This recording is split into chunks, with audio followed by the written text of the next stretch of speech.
নমস্কার, কাকলিস কিচেনে আপনাদের সকলকে স্বাগত। আজ আমি বানাবো কাঁকড়ার ঝোল।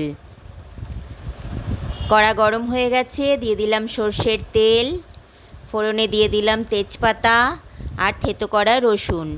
একটু নেড়ে চেড়ে নেব রসুনটা, তারপরে দিয়ে দেবো কুচানো পেঁয়াজ। পেঁয়াজ রসুনটা একটু লাল লাল করে ভেজে নেব। ভাজা হয়ে গেছে, দিয়ে দিলাম আদা বাটা, কাঁচা লঙ্কা বাটা। ততক্ষণই পর্যন্ত একটু নেড়ে নেব যতক্ষণ না কাঁচা গন্ধটা যায়। এবার আমি দিয়ে দেবো হলুদ গুঁড়ো, ধনে গুঁড়ো, জিরে গুঁড়ো, কাশ্মীরি লঙ্কা গুঁড়ো আর দিয়ে দেবো সামান্য উষ্ণ গরম জল, যাতে মশলাটা না পুড়ে যায়। এবার ভালো করে নেড়ে চেড়ে মিশিয়ে কষাতে থাকবো যতক্ষণ না তেল বেরিয়ে আসে।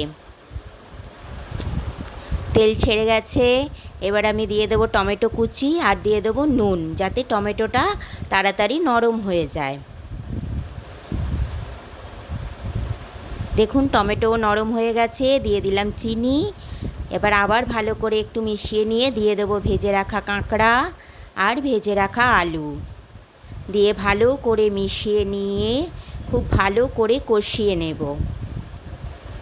কষানো হয়ে গেছে, দিয়ে দেবো উষ্ণ গরম জল। আপনারা যতটা পরিমাণ ঝোল রাখতে চাইছেন ততটা পরিমাণেই জল দেবেন। দিয়ে আমি ভালো করে মিশিয়ে নিলাম, নিয়ে একটু ফুটতে দেব। হয়ে গেছে, দিয়ে দিলাম গরম মশলা, দিয়ে ভালো করে নেড়ে চেড়ে আমি গরম গরম সার্ভ করে দেবো। রেসিপিটি যদি পছন্দ হয় লাইক ও শেয়ার করে দেবেন। সাবস্ক্রাইব করে পাশের বেল আইকনটি প্রেস করতে ভুলবেন না।